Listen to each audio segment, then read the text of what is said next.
All right, so we've tackled the mastery of a couple different MSP financial metrics. First was agreement gross profit, then service gross profit, and now the big dog gross profit. Before we dig in, I would say gross profit probably gets a little more weight in our industry than it might deserve. I'd say service gross profit is probably our king number because gross profit has a lot of indirect items that can really change the metric from one MSP to another or from 1 month to another. So looking at it from a number that we have to hit, there's a lot of things that can influence it, and we'll get into that. But first, let's talk about the specific calculation.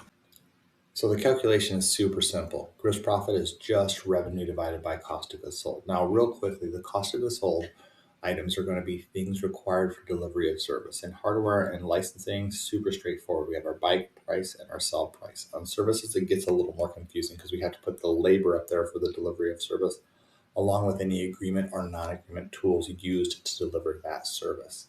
Things like rent, things like internet for the office. Those are all expense items that go below the gross profit line. So if you have challenges in this area, hit me up and we'll go over the ones for your specific business. Now, we talk about those direct items again, really straightforward revenue and direct costs, pretty clear to get to the calculations. The challenge comes in on the indirect items. And if we look at the balance of things like products to services, we can see there's a real difference on a company or a managed service provider who does 70% service over one that does 50% service.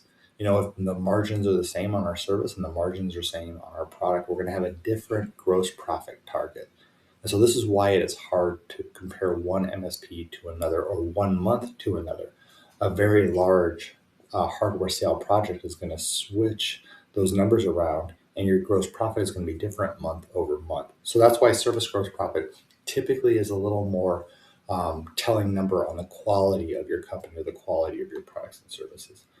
But definitely margin standards, what you're going for your services and what you're targeting for your hardware are going to sway this number. Along with your growth plans, a lot of MSPs are going to invest in talent and invest in the next level of leadership. That's going to hit gross profit as we're trying to grow.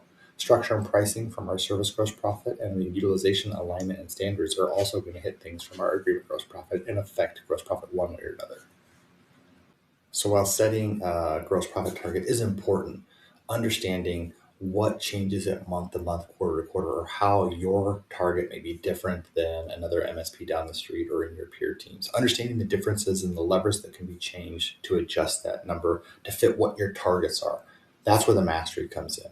Now, if you struggle in this area, hit us up. I'm Jim Peterson, Principal Solution Advisor at ConnectWise, and we're here to help.